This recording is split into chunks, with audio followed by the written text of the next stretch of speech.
Welcome back, everyone.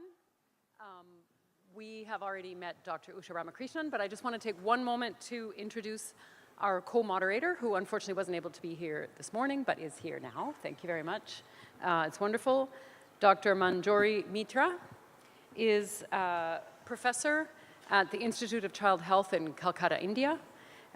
She is a member of the advisory board of several academic journals, pediatric journals in India. She's published a long list of peer-reviewed journal articles on various aspects of pediatric health, and we're very, very lucky to have her here moderating this session with us. Thank you so much for the introduction, but I would like to welcome all because it's being Kolkata and I'm a Calcuttan. So I'm really fortunate for Nestle to host such an important global program in Kolkata, which is supposed to be City of Joy, and I'm sure all of you are enjoying. We really are peace-loving people, and I'm sure with your small clippings coming from here and there, you find that we are really a peace-loving people, and I hope you enjoy your 3 days and have a lovely session. And the starting was such a wonderful African. I think all of you will be now totally alert and really hear the best of the essence of the whole meeting. Thank you so much. Thank you. Yeah, I'll get. We good?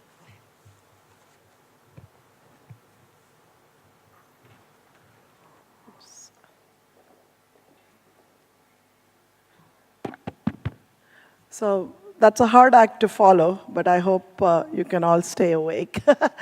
Again, I'm really delighted. This was honestly an invitation from two people who are very good friends, Natalia, whom I've known, and of course Lynette, with whom we have shared many child feeding strategies, besides professional collaborations. So continuing on, this is what I was asked to do, is not so much get into, intervention trials, what we call efficacy trials, but rather how do we improve young children's diets, and what has been tried out, what are the approaches, what are the challenges. And I would like to acknowledge my co-author, Dr. Amy Webb-Gerard, who is associate professor at Emory, works a lot in this space, has actually, you will see, co-authored quite a few of these interventions as her areas, really. She's worked with us in Sub-Saharan Africa as well as here in India. So as we think shifting, and I know many of you practice at the individual level, but there has been a recognition that optimal infant and young child feeding is needed. Some strategies have worked in small-scale intervention trials. And so this is kind of just putting that, what one might see, a laundry list of nutrition interventions. Now, Dr. Prentice is going to talk about the other ones. There's a whole host of them. But as a nutritionist, I was going to focus, and you might say, well, behavior change is not nutrition, but a big part of nutrition is we're telling people how to eat, how to feed. So at the end of the day, it's an important behavior. And from sort of program perspectives, when you want to empower individuals, mothers, and be able to take the right decision to feed his or her individual child. So I will be looking at what's the lessons we've actually had in the last 10 years or so, quite a bit of program at scale experience. I'm not going to talk a lot about supplementation, just in the interest of time. There are supplementation programs. I'm sure as physicians you prescribe them, but I'm more thinking of broader approaches, and we'll talk about some of the recent work that's being done in fortification.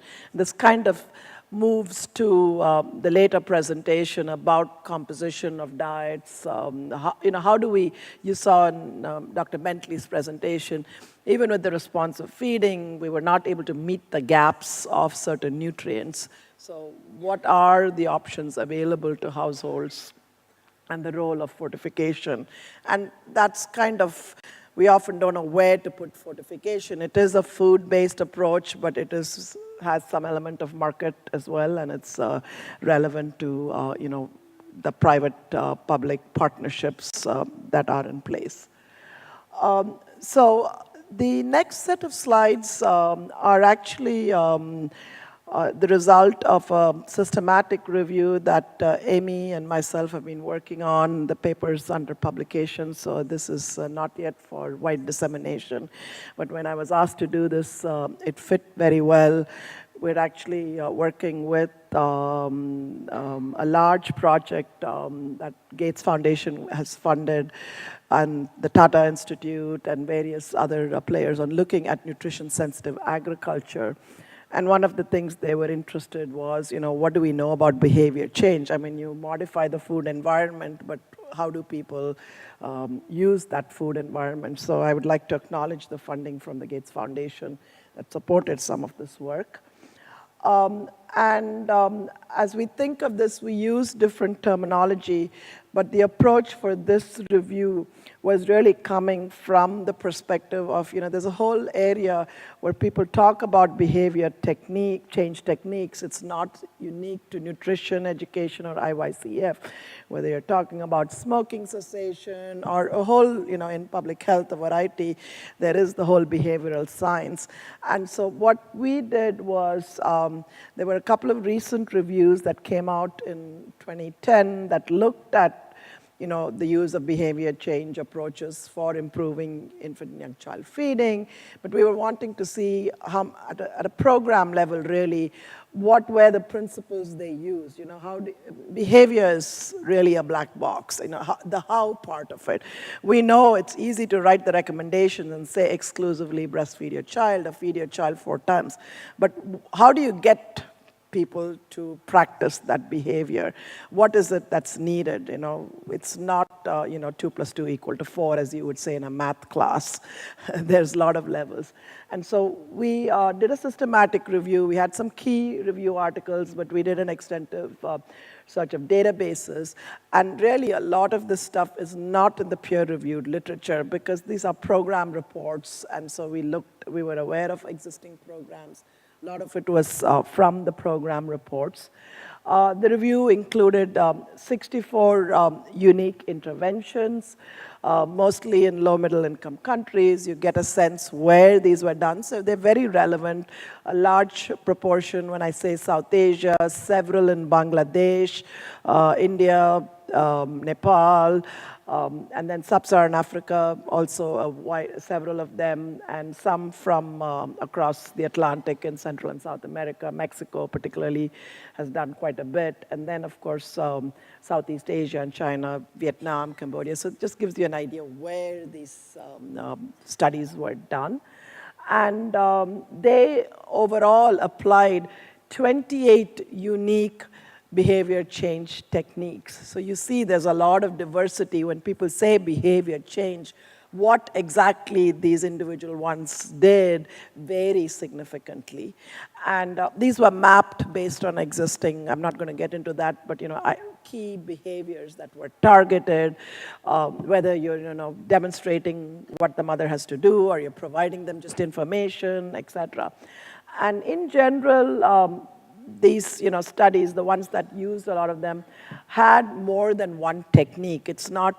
We're not comparing, is technique A better than technique B, but we wanted to see what's out there, how are they doing it, and it ranged from 2 to 13. So you can see already it's sort of multi-pronged. And about half, so I said 64, about half of them were really large, at-scale programs. These were not small, little randomized trials. These were really at scale. Some of you may have heard the really large ones were the Alive and Thrive program, the Gates Foundation funded, but they were really implemented at scale in Ethiopia, Vietnam, and Bangladesh, and now they're working in India as well. It's sort of the next AT2, I guess. And then CARE, some of you should be familiar, they've been very involved in India, but CARE, which is headquartered in Atlanta, also has been involved in this area of using behavior change techniques to influence and improve, young child feeding and child nutrition, and there's sort of different programs. And so these are just giving you a flavor of the programs that were in this review with varying levels of information. And the ones that are bolded are the ones where really we had very detailed information. You know about the program, but then when you start digging to find out what did they do exactly, how did the program operate, there's very varying information. I mean, we really worked hard on reaching the people who did it. But the ones that are bolded, we actually have more comprehensive information. So a quick sort of snapshot of the review results. As I told you, they used on average 2, on average 6, range from 2 to 13. All of them had this instruction on how to perform behavior. Very good at telling people what to do, right? So they all had that.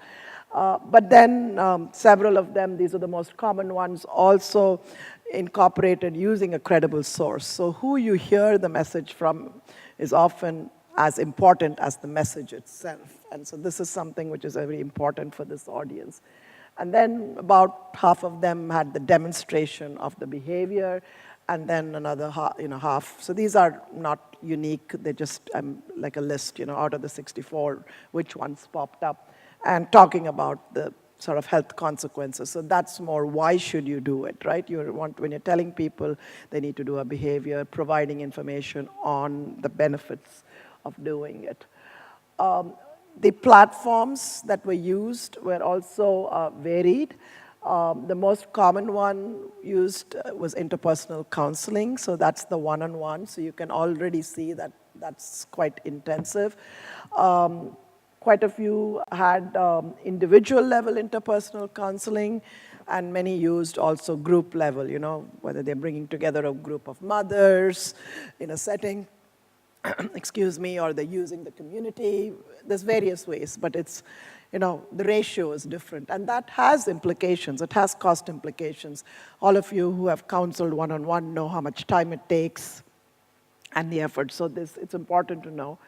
There are quite a few that did also mass media. Now, what's interesting, you'll see as I talk about some of the larger programs, they actually used all these strategies, and so that's something to keep in mind. It's not one or the other. And a few had policy, at the policy level, there was also advocacy and enforcement. Excuse my voice, it's keeping up. What were the practices? This is that message, right? What did you say counseling, what were they counseled on? A large majority of them were really focusing on diet diversity. So in other words, the message was telling mothers, caregivers that they need to provide, not just the rice gruel, but include more foods. And then that was followed by feeding frequency. So that's encouraging because you saw earlier where we have gaps. So they really had those. But there are others which also included specific messages like feeding of the sick child, because we know that's a very vulnerable period. You might say hand washing is not a nutrition thing, but it's very crucial for safety of the food. Remember, we talked about the complementary feeding recommendations. It's not just feeding the child frequently, something you want to make sure it's hygienically prepared and the food is safe. So there are some that also looked at some of those. I think earlier someone asked about the paste versus the puree, so the consistency. So these are really getting into the nitty-gritty. On one side you have feed your child at least 5 times, feed them a lot of things, but how, what? So that was the purpose of getting into the details of what were the messages focusing on. And I'm not expecting you to read this slide, but I just wanted to give you a snapshot. I kind of, out of the 64, took out the ones that were really large programs. And you can see sort of the range. The Alive and Thrive are the large ones that were done. And then parts of Africa, Nepal is the HKI study. And they, in general, a lot of them used some form of interpersonal counseling with or without mass media. That's where the variation is. But they also vary in what the behavior they focused on. And basically, what's in the slide is, if there is a 0 or 1, that means they measured that. The 0 means they didn't find any differences.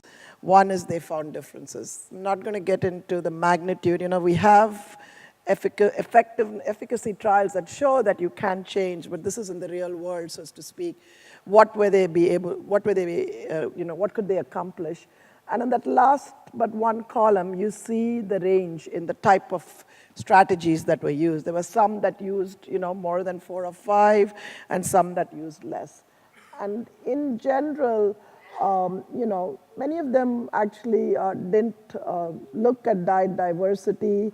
There are some that may have focused only on one. So it's a mixed bag, but it just gets a sense. I think the one where we have the least information would be actual nutrient intakes, because again, they were looking at behaviors. The goal was, if we did this behavior counseling, can we increase the number of feeds that people are reporting? So that was kind of the evaluation. Or can we see that mothers are in general feeding more diverse diets?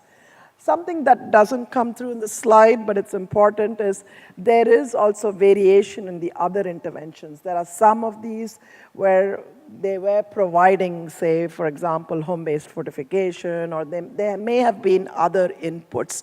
And this is when it becomes very difficult, to compare, lump it all together. So it just gives you a sense of what's being done.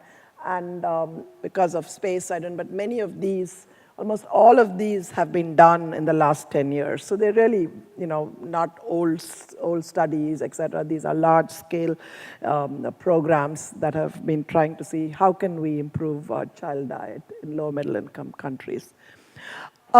Just to get a little bit deep dive, I thought I'll talk about a couple of examples so you know what is it that they do. This is the Alive and Thrive project in Ethiopia. I chose it because, the Alive and Thrive projects have similarities and differences. They were in 3 different countries and at various levels of, undernutrition and development. But what is really nice about the A&T in Ethiopia was they really used a complete community-based approach. Very specifically, since we're talking about child diets, they identified clear and simple messages related to feeding. And so this is the material they were using. Starting from that first indicator we said, right? Telling mothers that they need to put the baby to the breast within the first hour. All the way down, you can see, fathers, it's your job to help mom. And I heard some people earlier asking me, what's the role of fathers? And this is a very nice project which really brought in fathers and the entire household into sort of this. The messaging was not just the mother, but it took the entire community. And they had messages and they had various activities. So these are just the messages, but it just helps to know that they went beyond the mother. And this is extending that. I just showed you the feeding message, but actually speaking, they had targeted behavior change. The messaging went across that line. So you have mothers who are obviously primary. They're the ones who are feeding the child. You have fathers, then there were caregivers, whether it's the grandmother, the mother-in-law, siblings, key leaders. This helps with credibility of messaging, as well as the healthcare system. These are in Ethiopia, like our Ashas here, these are the health system workers. And what's really important is people who've worked in sort of corporate and marketing. I come from a marketing family background. When you're wanting to sell a product, you want to know there's a demand for it, right? And in public health, often we forget that sometimes. We think, oh, we have the right answers. People are just waiting for us to tell them what to do. But we really need to think smartly and need to know if there's a demand for it, and there is. But in the context of this messaging, they really sort of worked on trying to understand, creating a demand for IYCF practices, understanding that, and then targeting the messages. This is what I was saying, I think others brought up, oh, but we do this in culture, taboo. Every place there are cultural taboos, cultural constructs. And so this is that tailoring that becomes important, knowing your audience, knowing who you are trying to reach to, and then tailoring the message appropriately. And sort of the middle one just shows, this is comprehensive. This is not just, at one point of the, the pediatrician or the primary caregiver, but going all the way, to school intervention. Someone mentioned earlier this morning, why aren't we providing this information in schools? So they did this. So you could see that it has various entry points. And the idea was that when you flood the market, I guess, with the same consistent message, there is room for improvement of the IYCF practices.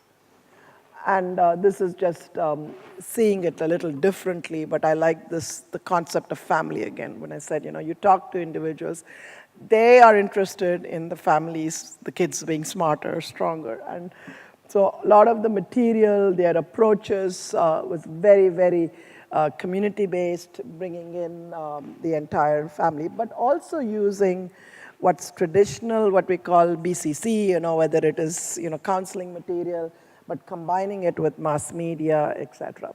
So that's just a little bit of giving some more details instead of just seeing a single, message, what went in this program. And without doubt, it needed a lot of investment, a lot of resources. Lynette had asked me, I couldn't find the cost data, but I'm sure it was not inexpensive. So that's another issue of then how do you sustain these? How do you get governments, policymakers to embrace that this is worth doing? That leads me to my second sort of case example. Some of you may have heard of it. If you haven't, there has been, for the last now 20 years, the idea that we know in many places the diets are poor in micronutrients, and even when you make the best with what's there, is there a role for the marketplace, and particularly with iron and some of the key nutrients like vitamin A, B12. And so this idea is sort of the home-based fortification where, it's kind of like the little flavor packaging of providing the sachet which can be used to fortify what normally the children are consuming. So it's more micronutrient rich, and they're not completely dependent on marketed foods, but they're able to use what's offered to the child at home.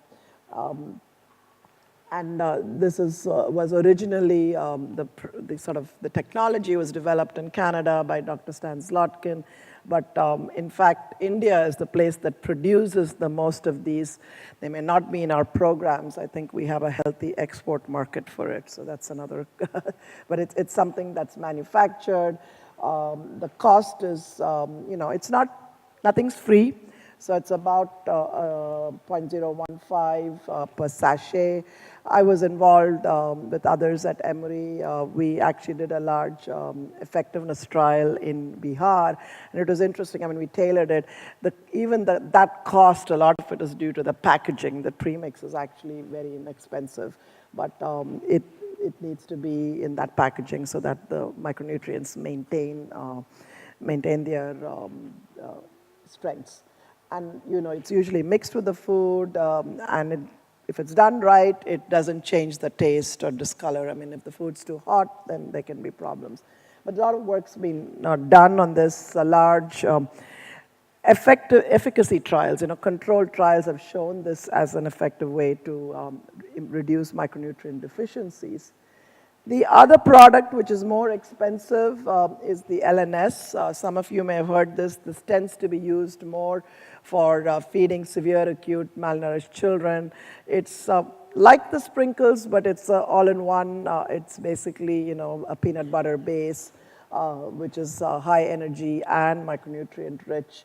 And it's been used in some large trials, but there's still a lot of questions about costs and sustainability. And there's some work, I was able to find one, which in Bangladesh, they in fact did willingness to to pay between, say, the sprinkles versus the LNS. And I think we still have issues about feasibility and cost. It seems to work well for treating a really, you know, a malnourished child, but whether you're going to be making it available for everybody is a different question. So the Bangladesh Sprinkles program is a very nice, fully documented program that really got into sort of the program side, the implementation issues related. And it truly was a public-private partnership facilitated by GAIN. Lynette was very involved in it. And it is, you know, you need a private entity to produce these sprinkles. But to make it available, to make sure the people who need it the most are able to purchase it, or if they really cannot even afford that, that needed that linkage. And so BRAC, we're not far, where it's next door, so hopefully most of you in Calcutta at least know about BRAC. Very, very large NGO that has been at the cutting edge of making services available to at the various village level. And so, you know, they provide in their basket of goods that BRAC was providing, there was an opportunity to say, okay, can we throw the sprinkles in? Will people buy it? Will they use it? Will this help? That was really the model. And in the process of doing that, could we also improve young child feeding practices? So it's, you know, it was known as Pushtikona. All of you are Bengalis will know what that means. So it was having a little smidgen of something to make you stronger. And a gram of it provided sort of the daily requirements of, you know, all your essential vitamins and minerals. Get an idea of the composition of one sachet. So it's really, you know, multiple. It's not just iron or just B12 or just folic acid. And the amounts of iron are much smaller than what you would have in, you know, supplements. So just focusing on showing you. And then it also had C and A, which are important for bioavailability even in the etiology of anemia. In terms of the actual implementation, this is really important. You know, how does it flow? So you have someone manufacturing it. You have to have a whole quality control. Is the product the way it has to be manufactured? Is it available? Is it, you know, who's procuring it? So this just shows you, you know, the various steps it takes from the factory to finally does it reach the community that you really wanted to reach. And a very important part was they used the Shastashebikas of the BRAC system to make this product available. You know, they were already selling a lot of other products, so this went into their basket of goods. And what was, I thought, very innovative about this is, you know, this is relating to sort of willingness to pay, sustainability. They had a tiered system. So they knew there were some people who just cannot afford even this. And so that was made available free. But you made it available for everybody. And I think that's really important because people aspire. It's not a poor man's product. It's something all families could benefit by improving the diet quality of their young child. So they really made it available right through, because then, you know, the marketing, all those things have spillover effects, so to speak, but still keeping in mind that there are people who would need this to be subsidized or made available. And this just shows how, you know, the sales of the product increased over time.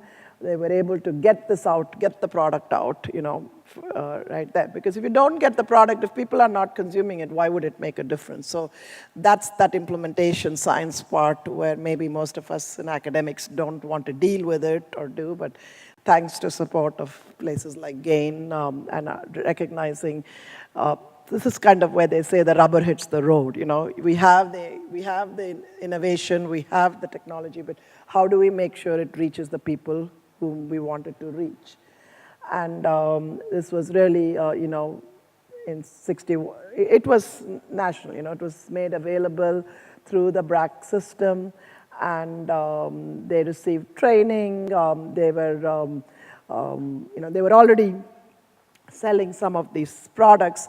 So you can see already a lot relied on the willingness of these women to convince whoever they were serving to buy it, right? So that's an important part. But it was integrated into that approach, and a lot of social behavior change was also part of it, because that's key. You know, what is it about? Why is it important? And these are just some of the various tools that were developed as part. Branding, as I don't have to talk to some of you, but it's important. Branding is important. People have to identify the product, and if they all identify it similarly, it goes a long way. Otherwise, we're talking about, we can confuse the consumer. And despite all good intentions, these are real programs. They, you know, this is not, you don't have control. But the nice thing about this project is they very carefully collected information. They had a qualitative component, they had detailed, and they found, you know, some things worked, but there were some issues, like still having adequate supply. So this is where someone mentioned, oh, we've been providing iron supplements always in India, it's not working. And I'm using a different example. And about 4 or 5 years ago, we were working in Bihar, and I was talking to some of my pediatric friends at CARE. They said, oh, mothers don't take iron supplements. That's why there's so much of anemia, you know, the government. And we said, can we just see if they're getting it? And of course, then we went at a health systems approach, and there was no iron supplements available. Then how can you say they're not taking it? So it's really important to go down that supply chain. And again, in the private sector, the techniques are there, and so we need to apply similar tools. So these are some of the ones in the sort of dark shades, are the issues that were identified. Clearly, they did well on awareness of the product. All those things were in good shape, but it just gives you an idea of the kinds of information that is needed to ensure when you make the, you know, these programs are at scale for them to be successful. And some of the tools that have been used, because often the issue is, oh, we can't afford to do these large surveys, we want to keep it simple. So this is from an article that Lynette's also co-authored, is the FACT tool. It's a simple coverage, you know, measuring the coverage of the intervention at various time points. And they've specifically focused on, you know, have you heard about it in the first place? Then if people have even used it once, and then finally, you really want to know, you know, is that use adequate for it to be effective? So whether that's in the dose idea or it's related to the program goal, etc. And then, of course, you always cannot, you need to have this qualitative part of understanding barriers and facilitators, which you may not get in these quantitative surveys.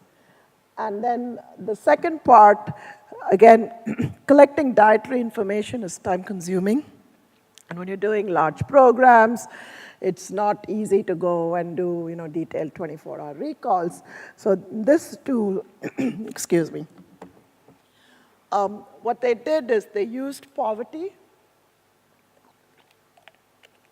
and IYCF practices as a proxy for adequacy of dietary intake. And that allowed them to look at coverage among the people who needed the most. So in other words, if you're really focusing on the poor, you're focusing on the people who really need to improve their practices, what's coverage in them, right? It's not that it's good if the rich people took it, but we really want the poor people, they're in the greatest need. So that's the other tool. Excuse me. And so this just shows some of the data that came where you still had, you know, when you look at people who didn't use the product, it's important to know why they didn't want the product. It's very interesting. it's got nothing, the reasons that are child-related are quite small, because often that's what you'll hear. People say, oh, children don't like it, they don't eat it. And actually that was very small. The real big reasons were the mothers were just not interested, they didn't know, so for whatever reasons, their awareness of this product was low. It's not because the child, spat it out or something like that.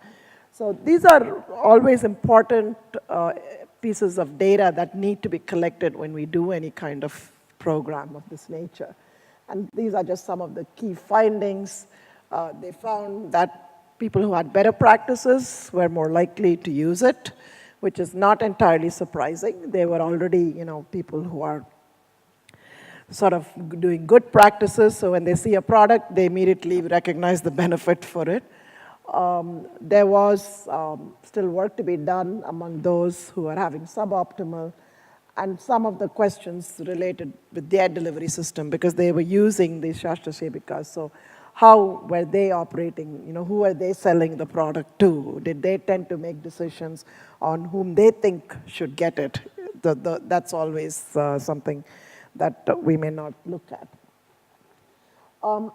My intent is not for you to read this slide. I know it's small, but I just wanted to say I used the Bangladesh program as an example, but this has been done in other settings and using similar tools. And we have, of all the various programs that have been evaluated, I think we have quite a bit of information. And wherever you have a value greater than 1, then that's saying that the program actually is working reasonably well, but it's the kind of information that's needed when we're evaluating these kinds of interventions. It's not just putting it in the market and expecting people are going to consume it. And this is just showing you that same slide I showed you for Bangladesh, and this is for the other countries. And you see, it's not going to be the same. It would depend on the context. It depends on the background. So just because something works in Bihar doesn't mean it may work in Orissa. I mean, India is so diverse. So it's really important when we roll out these programs that we are obtaining the information with us context specific. Finally, I'd like to end with food-based approaches. I think when we're talking about improving child diet, this sort of relates to that larger context. We focus on the individual, the mother who's trying to feed the child. She's trying to do the best within her constraints, but she's not working in isolation. So there is a real need to, when we're talking about improving child diet, focusing and making sure these are also in place. So some of these may need high-level policy level commitment, whether we're talking about nutrition-sensitive agriculture. And since I'm involved in this area, I can say, for example, some of you may have heard, with the Green Revolution, India was very successful in ensuring food availability. Rice was pushed.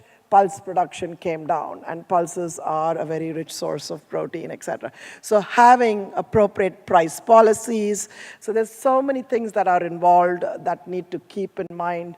Farmers it's a livelihood for them, and they're not necessarily selling, investing, whether it is livestock or a particular crop, just keeping nutrient needs. They're just trying to stay alive and making sure they get incomes. So having that integrated approach is really important. The role of industry, corporate responsibility, everyone comes to the same objective but in different directions. And so having forums like this are really important because we can all work towards the same goal using different strategies, but they need to be cohesive. And of course, political stability, accountability, all those macro level factors can completely, you have a well-designed program, it just takes one major political upheaval to throw things out of whack. And so those are also important. Now, we can't fix it all, but we need to be cognizant as we're doing these interventions and what are the contributions. And at the local level, again, this is coming from an agrarian approach, but you can see urban agriculture. When I was growing up, and I'm sure some of you in the room at least, we all studied, India is 80% rural, 20% urban. That is not true anymore. It is, even by the strict definition, we are rapidly approaching 50-50, and even the definition of urban-rural is being questioned because we have various levels of access to market. It's really what's the environment, the resources. And so when we're thinking about the food environment, it's very complex. Where are people getting their food from? How are they getting it? Who is providing it to them? Becomes important as households and families are making decisions on what to feed their young children. So that's, I think, really important. And just to wrap up, I'd like to make sure we have time for questions. We have large at-scale programs that have been able to improve infant and young child feeding, using a combination of behavior change techniques, along with enabling social support, and or adding things into the environment, whether it's the sprinkles or food or agricultural inputs. There are still some gaps, lack of reporting details, because this is really important for scaling up. Replicability, if it's done in one place, is it going to work in another place? That's something that you don't get in the Lancet, or this is not seen often as cutting-edge science, but for those who are working on the ground at the field, we're trying to make move these indicators. It's really, really important. There is a whole field of implementation science that Lynette and others I know, where we're saying this is also science. It's important if we're trying to understand how to make strategies effective. Data on costs and scalability is important. Policymakers want to know, when you're doing large programs, what it's going to cost. We, even as practitioners, as there are, where are people getting the information? So whether you're a practitioner or whether you're in a health, a large program, these are important to know.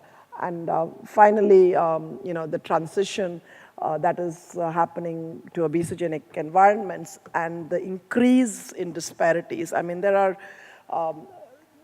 I haven't looked at recent data, but I think most of you would agree that income disparities have not come down, they've only widened. So there is a real, so the whole idea of market segmentation, who are we trying to reach? And fortunately, I think young child feeding is common across, and as someone said, it's not entirely about education, the cultural barriers, there are information. So I think this is an area where there is, we could level the playing field, I guess is my word, as we're talking about making sure the next generation gets the best opportunity. Thank you.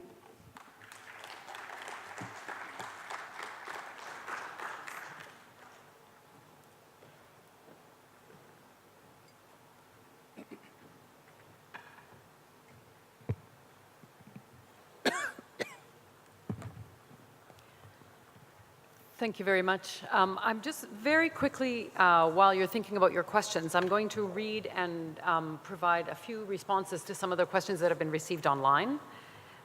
These were received this morning. So very quickly, so we have a question from Dr. K.C. Baranwal in India, and I'm going to ask for pardon if I mispronounce any of these names. The question is, please throw light on the role of niacin and its deficiency in Indian babies. And I would like to pass this one very quickly, if you could very quickly respond to that. Usha, what do we know about the deficiency of niacin or B vitamins in India? Yeah, so there is data from sort of the national food consumption that B vitamins intakes are low. Niacin is something which is, in certain belts, it's rich in certain foods, but fortification is not broad. So I haven't seen anything recent, but I would put it, it's along with your riboflavin, niacin. Many of the B vitamins do tend to be low. Okay. Yep. Okay. Our second question is also from a colleague in India, Dr. Arif Magdridi. And this person asks, what's being done to address malnutrition in slums of Srinagar, Kashmir? Our trust ready to cooperate. I think this one I will ask if anyone knows what is happening in Kashmir, they can perhaps contact the organizers and we can try to find a response. I think I'll keep going in the interest of time, but appreciate the question and hopefully we can find a response to that. Dr. Mahua Mittal, also from India, asks whether there is certification for this workshop for those who are participating online.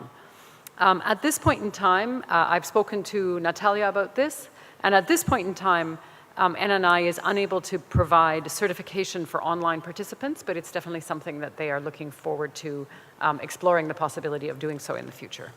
And the final question, Dr. Vivek Kasser, also from India, how can we treat the severe undernutrition in children less than 6 months? They're difficult to follow, particularly if the patient is unwilling to go for hospital-based treatment. Tomorrow we will have a presentation from Dr. Mark Mannery about acute malnutrition. There are community-based approaches. I think Usha also discussed the existence of ready-to-use therapeutic food for treatment of acute malnutrition. So I think perhaps if you're willing, we can come back to that question perhaps tomorrow after Dr. Mannery's session. Okay. Yeah. All right. I think we can take questions from the floor. Yeah. Madam, one question is, what are the indications of elemental diet in children? In which case we will recommend the elemental diet?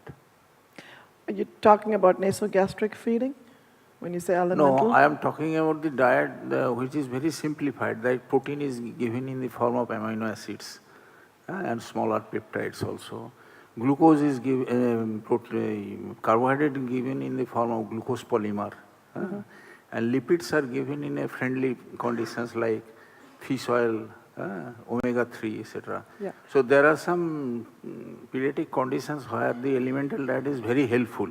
Yeah, so that is really at a clinical level. If you have a child who's had, severe diarrhea, unable to tolerate, gastrointestinal, you're really in a hospital-based setting and absorption issues are there, you would put them on that so they don't deteriorate further, but you would want to transition them to regular diet at some point, yeah. Another thing is that in the community level, it is important. What are the genetically engineered crops? That is rice fortified with iron and folic acids. Yeah. Wheat, where the gliadin is genetically removed, so that it can be given to celiac patients also. Yeah. So what is the scope in globally? So I think the next presentation is going to talk about food composition.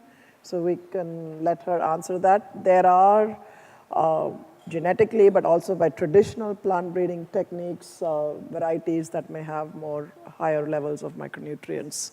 So I'm going to leave it. Yeah, let's leave that one and come back to that. Over here? There was someone there. Yes. And let's go here first and then, sorry. Yeah, first here and then there. I'm Dr. Sridhar Ganpati Usha here. Oh, okay. Yeah. I'm sorry again. I just thought I was so tickled by the niacin question.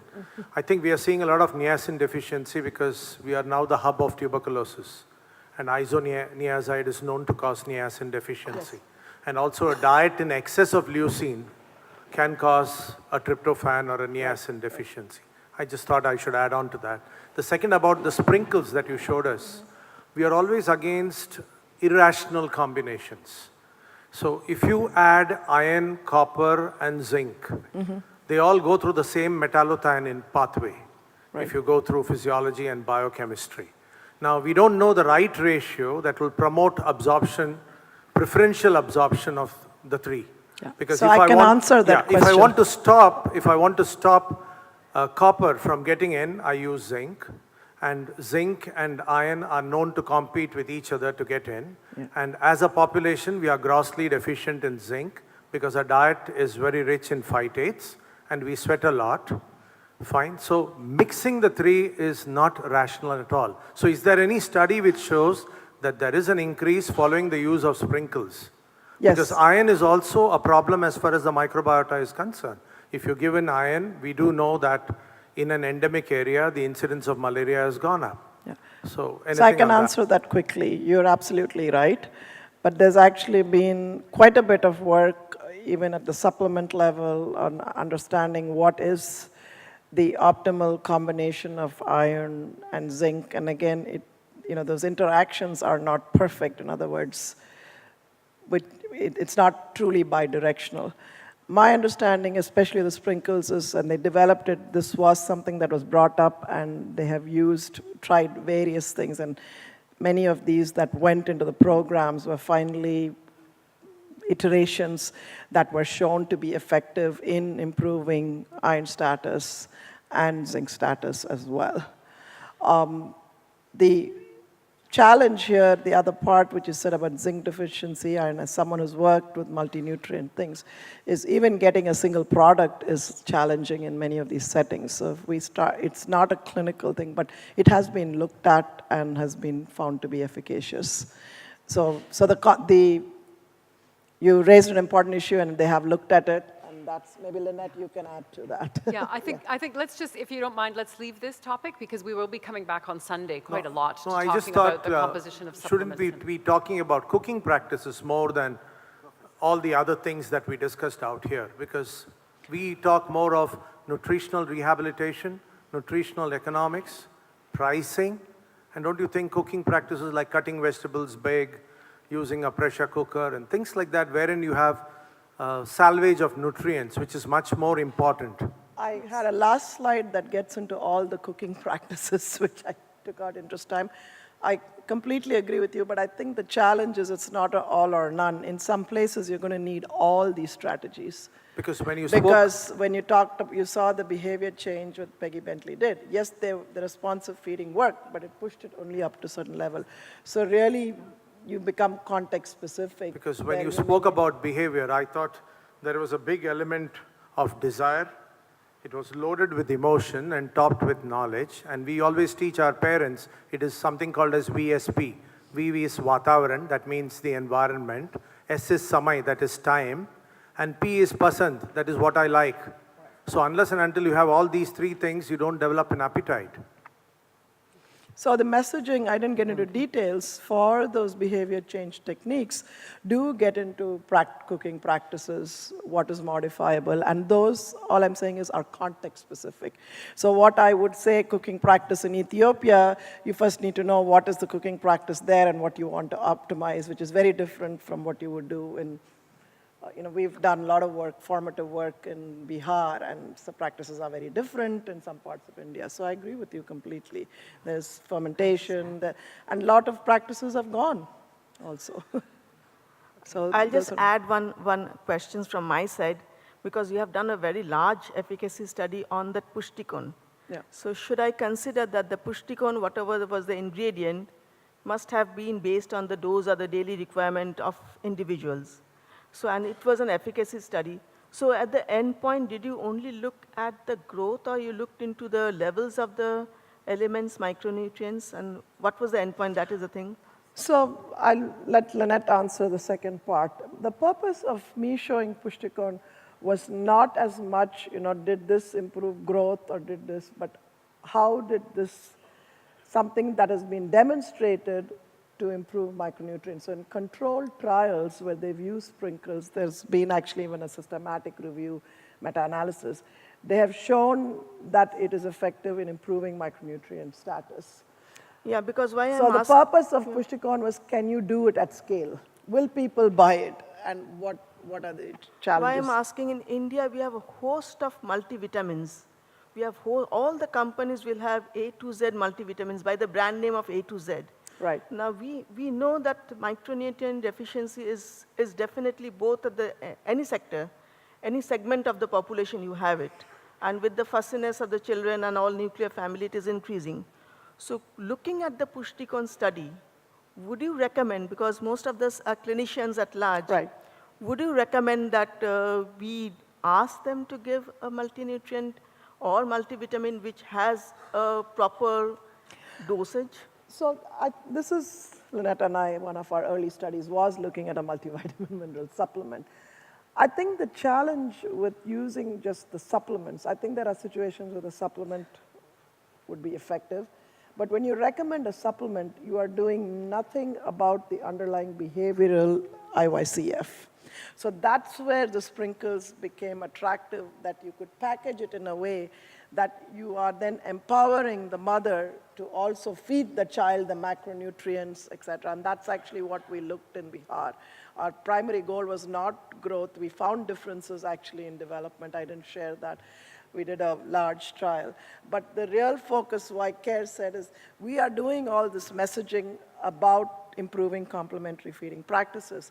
But is the provision of something like this, which tells mothers that you can do something more, will that encourage them? Because you're moving the locus of control to them. And by mixing it, will the feeding messages be more effective? So that's the nuance. But I think it's not one, you have to adapt it to where you are. Okay. There are different ways of delivering the same thing. We have a question here. Thank you, ma'am. Yes. I am Dr. Anisur Rahman from Bangladesh. You tell Pushtikon, it started about 15 years ago by Redeta Pharmaceutical Limited. Previously, it was Pfizer Bangladesh Limited. And BRAC International Limited, it is most probably the largest NGO in the world. They are working Bangladesh, Far East Asia, African countries, Latin America, and Middle East also. It is founded by, this for information to all my colleagues. It started after our liberation, after 71, by Sir Dr. Fazle Hossain Abed. Now thousands of people working BRAC throughout our country. And these NGOs and some NGOs, they are working for primary education. BRAC has also primary education in village level. Even they has got on university, BRAC University. It is one of the largest university in Bangladesh. Sir Fazle Hossain Abed is a devoted person for the NGOs, and everybody and throughout the world, people know him. Another suggestion, fortification of micronutrients. Usually, in our country, iodine fortification to salt, it started before our liberation, small level, but after liberation, iodine fortification in the salt is, it is a program of our government, and it is compulsory for eating salt, everybody to fortify the iodine in the, that is why iodine deficiency disease in Bangladesh, it was a major problem. Now it becomes, it improved, and iodine deficiency disease in adult and children, it improves tremendously. And another suggestion for me, Madam Chairperson, we know that our mother goes to obstetrician during their antenatal checkup. Can we give any suggestion or take any decision from this session for global decision that mother who goes to antenatal checkup to a pediatrician, we can suggest them they should go to pediatrician for their nutrition of their baby during the antenatal period. Can we give any suggestion, global suggestion to the mother? Thank you. I mean, I think BRAC has done some fantastic things, and that's why this was an opportunity. It was adding to this broader set of services. Your comment about making suggestions comes back to what I raised earlier, is you want to have, when you say first 1,000 days, it's a team. So it's not, once the obstetrician is done, then the baby is the pediatrician's responsibility. So I think integration of services is going to need, I don't know enough to say how BRAC will do it or the government of Bangladesh would do it, but there is an urgent need to find a way where we're able to integrate the various people who are providing information from preconception to the first, few years of life, and having everyone recognize they have their relative contributions. They're not working at cross purposes, but they work in a way that they're able to have more synergy. And that's a whole nother symposium, I guess, Natalia. All right, think one we're- final question. I think there was someone. Is there wasn't asked. another? I'm sorry, it's very hard to see. Actually, would you mind, since you had one, let me just Yeah, go to she the didn't back. ask any. Just when, people in the back, please raise your hand very high, because the lights are so bright, it's hard to see. There was one person here, go ahead. I'm Dr. Preeti Lad from Pune, India. My question is, in practice, we come across lot many children who are malnourished. So even after increasing their calorie intake or maybe after supplementation, still they do not show any improvement in their growth pattern. So how do we go about this? Like, how do we approach such cases? Well, I think Lynette started this in the morning. Growth failure is extremely complex, and adequacy of dietary intake is one part of that. Dr. Prentice, who stepped out, is going to be talking about, the whole sanitation issue. So clearly, when you're seeing growth failure, and if just modifying intake, and they're doing it, is not fixing it at an individual level, you have to work them up to know what are underlying infections. I mean, there's been studies which have shown if you deworm children, if you know there's a lot of worm infestation, their growth improves. And that's because the worms are not eating the nutrients, right? So I think there needs to be, this is one part of it. It's not going to fix it entirely. But we're also interested in this not just from a growth failure. My understanding of this topic was, as we are thinking about what's happening to diets globally, we're thinking about, today the leading cause of mortality is non-communicable diseases. We've done a great job of saving children's lives because of interventions like immunization, safe delivery. But we're also thinking ahead of, okay, these children manage to survive, but what are the metabolic consequences? Just to give a clue from her presentation on that growth failure, if you had seen the series of activities, if you go down, we see many of the parents, they have a habit of giving a typical mixed food, grill, mix. So I think the food diversity was a very important thing, particularly for a growing child. They may be very active. When we see in a clinic practice, we see the child is otherwise very active, playful, active, but somehow the growth pattern is not coming when the mother gets stressed, and the whole thing goes for a vicious cycle. So I think one of those behavioral factors which she has played, I think those mothers should be taught in that way the various behavioral change techniques and food diversity which should be there in their regular, besides the frequencies and all. I think if that look, besides if possibly the underlying infections and all are ruled out, your deworming, underlying infections, iron deficiencies, all are ruled out, then I think all those parameters can be looked into. Thank you. Okay, I think we need to move on to our next presentation. Thank you very much. Thank you.